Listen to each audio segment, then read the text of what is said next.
ואז אני, אחרי כמה זמן יושבת בבית קפה, וניגש אליי בחור ואומר לי, אני נורא כועס עלייך. אמרתי לו, למה אתה כועס עליי? מה אני עשיתי? אז הוא אמר, את שרת לי במלחמה, ועד שאת שרת, אני לא הרגשתי את המלחמה. פשוט לחמתי. אבל כשאת שרת, פתאום משהו בי התעורר, מין געגוע עמוק לבית, למשפחה. וואו. ועל זה אני כועס עלייך. כאילו, פתאום הפסקת לי את הטרנס הזה.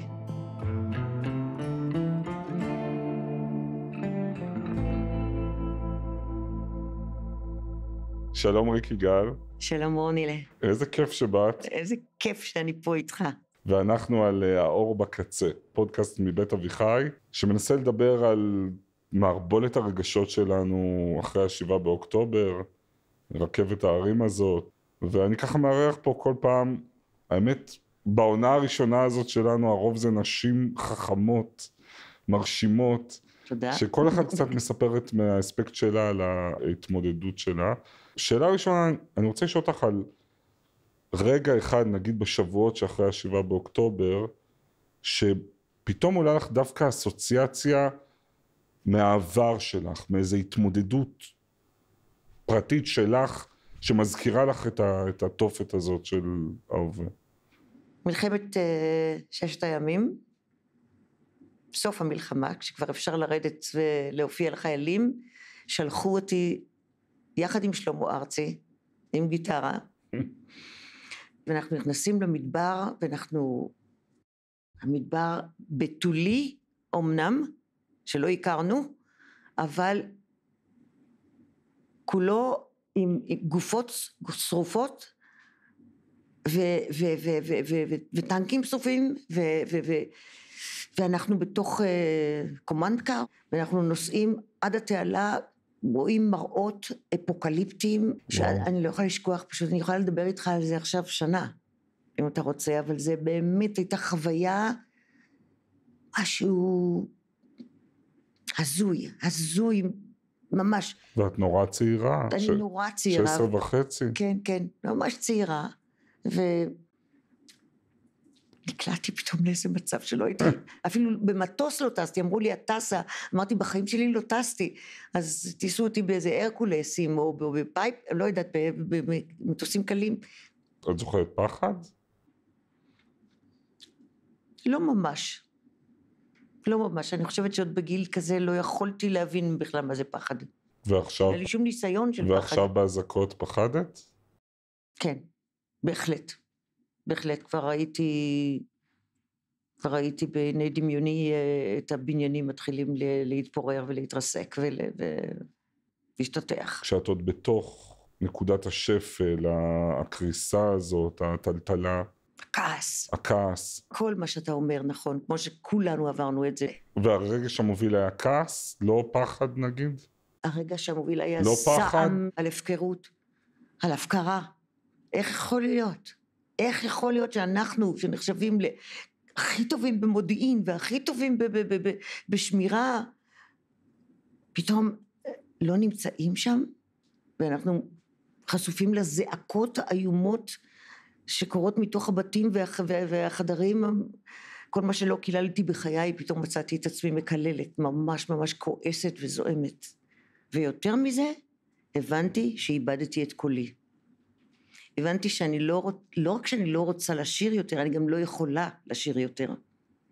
אני כל כך הייתי במצב קשה, שהבנתי שאני לשיר לא רוצה יותר, ולא אוכל יותר. וואו. לאט לאט נרגעתי, והתחילו לבוא הפניות להופיע למפונים, ומאוחר יותר גם לשבויים שחזרו. היה לי ויכוח פתאום עם חבר על המשמעות של השיר האומנם של לאה גולדברג. התווכחנו עד כמה השיר הזה הוא פוזיטיבי, הוא חיובי, או הוא פסימי, או מה זה באמת אומר, ואני ישבתי איתו ערב שלם ודנו בשיר הזה, ואז למחרת כשיצאתי להופעה למפונים, הוא שלח לי בוואטסאפ, הוא אמר שיצא באנגליה, בלונדון, על תפקידם של המשוררים בתקופות מלחמה. כן. ושם המליצו למשוררים לעודד את החיילים לצאת למלחמה ולמות בעד ארצם, ואז לאה גולדברג משיבה במאמר משלה ומתעקשת שצריך לשיר ולשיר ולשיר ולשיר, גם אם יהיו אלה שירי ילדים מטופשים הכי בסיסיים, העיקר להאדיר את החיים ולהאדיר את הרגע הזה שאתה חי למרות מה שקורה מסביבך. לא רק היתר הוא למשורר לכתוב בימי מלחמה שירי אהבה, אלא הכרח. משום שגם בימי מלחמה רב ערכה של האהבה מערך הרצח. לא זכות בלבד היא למשורר בימות הזוועה לשיר שירו לטבע, לאילנות הפורחים, לילדים היודעים לצחוק, אלא חובה. פתאום אמרתי, איך זה יכול להיות שקיבלתי את זה בדיוק כשאני במצב כזה ואני בדרך להופעה, וזה עשה לי מיד את הסוויץ' הזה והשתנה בי משהו. ואיך את עכשיו ברמת החרדה והפחד? תראה, התגובה הכי טבעית שבאמת אתה שומע אזעקה, זה הלב קופץ, אבל כבר אין לי פחד, כבר אני אומרת, טוב, נו, בסדר, נחכה שתסתיים האזעקה, נחזור לשגרה. אני כבר חיה כאן במדינה הזאת כבר 70 שנה, אני נולדתי כאן, אני עברתי כאן מקלטים כילדה, מלחמות, הרוגים, פצועים, בתי חולים, הופעות, וזה גבולות, הופעתי בשטחים עם החיילים. שרתי בכל המלחמות הקודמות שהייתי בהן, והייתי בלא מעט, אבל לכולנו היה איזשהו סוג של ביטחון, איזשהו סוג של ביטחון שאנחנו יכולים על זה. ופתאום פה הבנו שאנחנו לא יכולים על זה. וכשאמרת, אני זוכר את עצמי מופיעה בכל המלחמות, ברוב המלחמות, תני לי תמונה אחת, נגיד שעולה לך, של הופעה מול חיילים. טוב, אז אני מוצאת את עצמי עכשיו במלחמת יום כיפור, ואני יורדת עם צוות הוואי, עם קובי אושרת ודני ליטני, וצוות נגנים, ואנחנו יורדים עם ון כזה מצ'וקמק, ואנחנו מגיעים לתעלה, אומרים לנו לחצות את התעלה, אז אנחנו חוצים את התעלה על הגשרים שבנו שם, וממשיכים לנסוע, ואנחנו לבד על הכבישים או על דרכי עפר שם, ופתאום קומנדקר בא מולנו ועוצר אותנו, ואומר לנו, תעצרו, אתם בשטח מצרים, אוי ואבוי, אם הייתם ממשיכים עוד לבד, עוד הייתם שבויים. ואז אנחנו חזרנו חזרה, אבל כל ההוויה הזאת של המלחמה הייתה תחת אש ותחת הפגזות, ואני מבשלת לחיילים, ואני שרה להם על הדיונות. מה שרת? פה 10 ושם 10 ושם 20. מה שרת? כבר לא זוכרת. חוץ מ-Virgil Kane is my name, של ג'ון באז, אתה יודע, לא חשב, מי חשב בכלל? פשוט שרנו. וזה היה מין הוואי כזה. ומה ראית על הפנים שלהם, של החיילים? אני אגיד לך מה ראיתי אחר כך, גם חוץ מזה שראיתי במקום, ראיתי את החיילים יושבים ומקשיבים, עייפים ומרוטים, ראיתי גם את המקלחות המאולתרות עם שקיות ניילון וזה צינורות שמתרחצים ככה בשטח, ואז אני אחרי כמה זמן יושבת בבית קפה וניגש אליי בחור ואומר לי, אני נורא כועס עלייך. אמרתי לו, למה אתה כועס עליי? מה אני עשיתי? אז הוא אמר, את שרת לי במלחמה, ועד שאת שרת, אני לא הרגשתי את המלחמה, פשוט לחמתי. אבל כשאת שרת, פתאום משהו בי התעורר, מין געגוע עמוק לבית, למשפחה, וואו. ועל זה אני כועס עלייך. כאילו, פתאום הפסקת לי את הטרנס הזה של ועוד המון דברים מהסוג הזה. אני חושב על הביוגרפיה קצת שלך, שבשנים האחרונות גם התחלת לספר אותה על הבמה, ולא חסכת כלום מהקהל, המשפחה שנולדת, הנטישה של אבא ואמא בגיל 3, המוסדות שהסתובבת בהם, הבעלים, איך אחרי כל התרסקות את כמה מנגבת האבק וממשיכה. נכון. אני חושב על כל ההשתקפויות של העבר, ופתאום כשאומרים לך, רוצים עכשיו מפונים, רוצים משפחות של חטופים, אין שום התלבטות, אני מבין. כאילו, את לא חוששת ממה שתפגשי. לא, זה הרבה יותר. זה הרבה יותר אכזרי, והרבה יותר קשה לדעתי מכל מה שכבר חוויתי. את יכולה לספר נגיד על ההופעה הראשונה עכשיו, את זוכרת? מול מופונים או... כן. איפה זה, מה זה היה? זה היה בירושלים.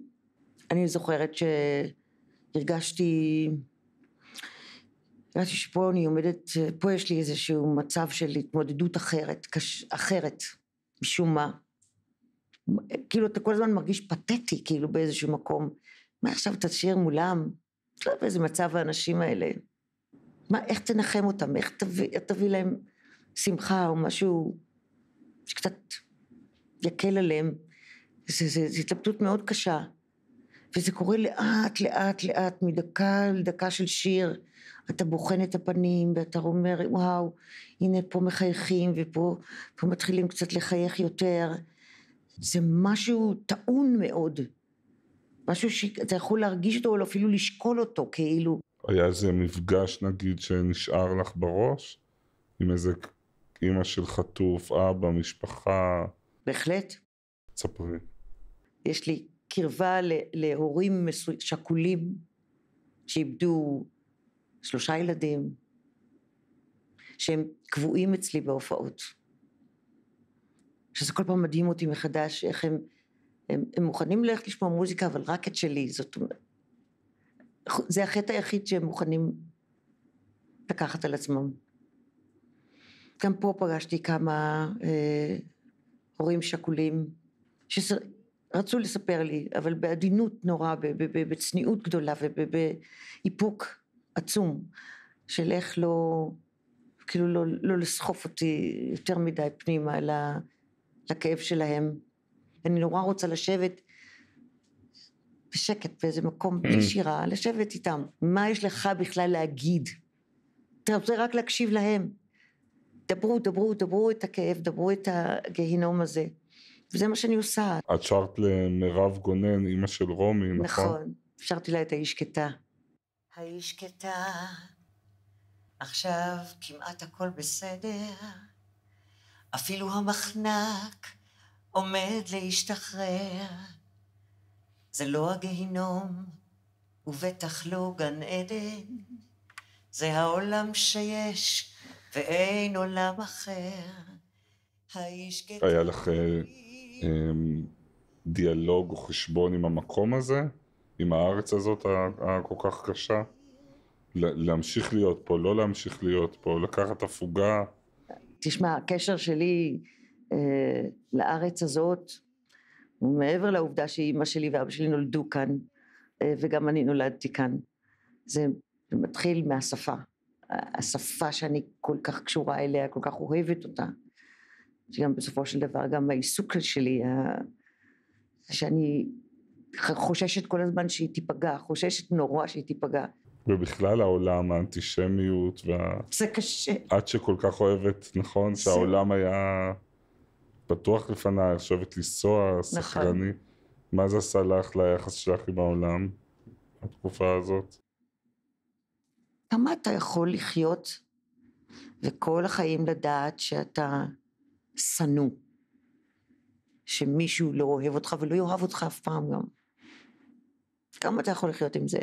אז אנחנו פה, נורא קל לנו להתעלם מזה, כי אנחנו מקיימים את חיינו כאן וזה, אבל כשאתה יוצא לעולם, אתה פוגש אנשים נפלאים, באמת, אנשים נהדרים, אבל אתה יודע שברגע של משבר, ברגע של צרה, ברגע של מי יחיה, אני או אתה, אני ינצח, ואתה תחזור לשנוא.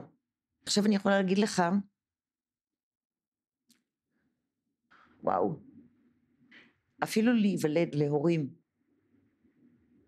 שאתה לא בטוח שהם אוהבים אותך, יותר מזה אתה בטוח שהם לא אוהבים אותך, זאת צרה איומה, כי אתה כאדם כבר נמצא במקום הזה, אתה מכיר את המקום הזה, של להיות דחוי, של להיות לא אהוב, אתה כבר לא תאמין יותר לאף אחד,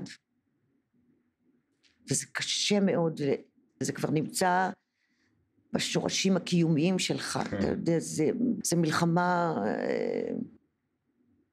שמתקיימת כל הזמן. באמת? כן. לא נרפאים מזה? לא, לא נרפאים מזה, לא באמת.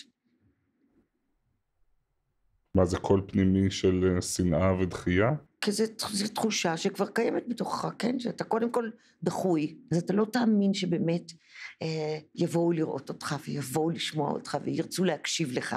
זו מלחמה קשה. וגם אם היא מתקיימת והיא מתקיימת בסדר, בסופו של דבר, בסאב, למטה, בבסיס, אתה אומר לא יכול להיות, לא, זה לא יכול להיות. זה לא באמת. זה יכול בשניות להסתובב למקום שאתה מכיר אותו. וואו. אז תאר לך מה זה כשזה עולמי כזה. כשזה מולאם. זה אנחנו היהודים. אני כבר, אתה יודע, אני אדם מבוגר כבר, ואני, החיים תמיד עניינו אותי, ואנשים תמיד עניינו אותי, ככה שאם יש לי התפעמות גדולה וביטחון במשהו, זה ביכולת של האדם, ביכולת של האנשים, להתגבר ולקבל את המציאות כפי שהיא, ולחיות איתה, ואפילו להפיק ממנה דבש. זו בדיוק השאלה הבאה שלי, כי את באמת שורדת פנומנלית, מקצועית, מה שאת עברת. נגיד רואים אותנו עכשיו אנשים שהם עדיין בתוך הגיהנום. כן. מה, תני לי 2 טיפים לאיך החיים ממשיכים. הכאב קיים ואתה מודע לו. מדי פעם הוא מרים ראש גם, ואתה אומר לו, שב בשקט. זה לוקח זמן, זה תקופות שאתה חש אותן חזק, אבל אתה לומד גם עם השנים שזה בונה אותך, שזה טוב, שהכאב הזה יש בו משהו שמלמד אותך על עצמך. וזה הבסיס. אבל מעבר לזה, היכולת שלי להקשיב ולקרוא וללמוד ולדעת על אנשים, מספרים, מקולנוע, מאומנות, מיצירה, מתרבות, ממפגש עם אנשים טובים וחכמים ומעניינים, אתה לומד שזה אין ברירה, שזה מה שיש, ואתה לומד לקבל את זה, ואתה חי עם זה כי אין לך ברירה, כי החיים הרבה יותר חזקים, והם כל כך יצירתיים גם, אם אתה הולך לקראת היצירתיות הזאת, לקראת ההבנה שזה מה שקורה בעצם בחיים, אז אתה רק מוצא. מתוך מה שאת אומרת, רואים כמה המוזיקה והאומנות והאסתטיקה זה קרש הצלה היה בשבילך. זה נכון. יצא לי לשוחח עם שלמה ארצי באירוע בספרייה הלאומית, והוא אמר לי 2 דברים. הוא אמר, הופעתי בהמון מלחמות מול המון חיילים שיצאו לקרב כמוך, אבל זה שאני עכשיו מופיע בהלוויות, זה שאני מופיע בשבעה, כן, בחיים לא דמיינתי, וזה... נכון. וזה שבר לי את הלב, הוא אמר. אני מצטערת שלא ביקשו אותי. להלוויות? כן, אני ממש מצטערת, הצעתי את עצמי, מההתחלה אמרתי, מי שיבקש, תגידו כן, אני באה, אבל לא ביקשו אותי, כי לא רצו שירי נחמה כאלה, כמו האיש שקטה, כמו מקום לדאגה. זה גם אחרת, החיילים שנהרגו, שנפלו, כבר שייכים לדור צעיר יותר, התחברו כבר לשירים אחרים. אבל עוד דבר שהוא אמר, שלמה, זה שהוא כן גילה מחדש את הכוח של המוזיקה. זאת אומרת, איך המוזיקה עוזרת גם ברגעים הכי קשים. יש שירים שפתאום את מרגישה שמקבלים משמעות חדשה? בהתחלה, בחודשים הראשונים, כל השירים הישנים התחילו לעלות, לצוף. ברדיו. למעלה ברדיו. ואמרתי, מה זה הדבר הזה? כאילו, מה זה הכוח הזה? זה כאילו זה כמו אישה בהיריון, את יודעת שלפני שהיא יולדת, היא עושה איזה ספין לאחור, היא כאילו רוצה לדעת בעצם מי היא כאדם ועל איזה תרבות היא גדלה ומה בעצם יצר אותה כאדם, כדי לנסות להבין איזה יצור עומד לצאת ממנה.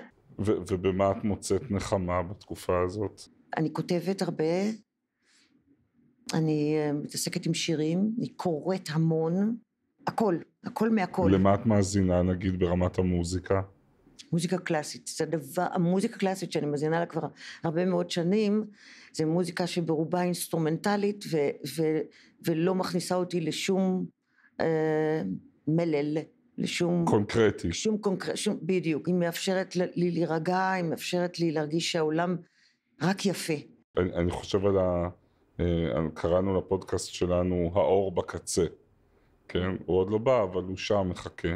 את יכולה לראות איזשהו אור בקצה? האור בקצה של התקופה הזאת? כן. אני רגילה לראות את האור בקצה. באמת? כן. כי זה נראה כמו תקופה שלא תיגמר עוד הרבה זמן. נכון, אז זה מתנדנד. זה מתנדנד אצל כולנו. בין, אתה אומר, טוב, זהו, זה הסוף שלנו, זהו, זה עוד קצת וזה הסוף שלנו, לבין עוד קצת וזה האור שלנו. נכון. באמת, אז ככה זה מאפיין התקופה. אנחנו מתנדנדים עד שיפול דבר, אתה יודע. בשמיני לאוקטובר, לא רק שהייתי בבוקר מוקדם, הייתי אמורה לשחרר שיר חדש שלי, שהשיר נקרא ואום כלתום שרה, מיד ביטלתי את היציאה של השיר. יכולה לתת לנו 2 משפטים? בסי פארט של השיר אני אומרת שם, את עוד נשמעת במרחב, שכנה היית לי לא אחות, אבל גבולות חצית בסלסולייך, קולך המיס את הלבבות, המיס את הלבבות. ואום כלתום שרה, ואום כלתום שרה, ואום כלתום שרה. זה רק החלק האחרון של השיר, אבל יש שם, אני מספרת על ירושלים ועל ילדותי ועל כל הצלילים שהשפיעו עליי, על הסבא שקם בבוקר להתפלל ואמא מבשלת וממלמלת ילל ילל וקולות המואזין שמהדהדות מקיר לקיר והפעמוני הכנסיות והילדים בחצרות וכל זה מתואר בתוך השיר, כשביניים בפזמון כביכול זה ואום כלתום שרה כי שומעים חזק מהבלקון של השכנים. עכשיו אני כבר מבינה את המילים, חביבי מישהו קורא ומתחנן לאהבה, עד סוף השיר לא תהיה פה מלחמה. זאת המציאות שלנו, אנחנו משחקים והכל מתנגן ברקע וכל זה וזה, אבל עד סוף השיר לא תהיה פה מלחמה, זאת אומרת באיזשהו מקום אנחנו חוששים שעוד רגע תפרוץ עוד איזה מלחמה, אבל ממשיכים לקיים את החיים. חיים בין המלחמות. בין המלחמות. ריק יגאל, תודה רבה רבה. רק בשביל זה היה שווה, בשביל הקטע הזה מהשיר. תודה רבה. רונילה, אני אוהבת אותך כל כך. גם אני אותך, תודה. כל כך. אז אנחנו סיימנו, תודה שהייתם איתנו. פרקים נוספים של האור בקצה מחכים לכם באתר בית אביחי, בכל יישומוני ההסקטים וגם ביוטיוב בגרסה המצולמת. תודה לאבישי חורי על העריכה, לשיר שרוני על ההפקה, תודה ליעל עובדיה על התחקיר, לניר לייסט על עיצוב הפסקול והעריכה הטכנית, ולסניר קציר על צילום הוידאו. תודה גם לאייל לויט ולדוקטור דיוויד רוזנסון מבית אביחי.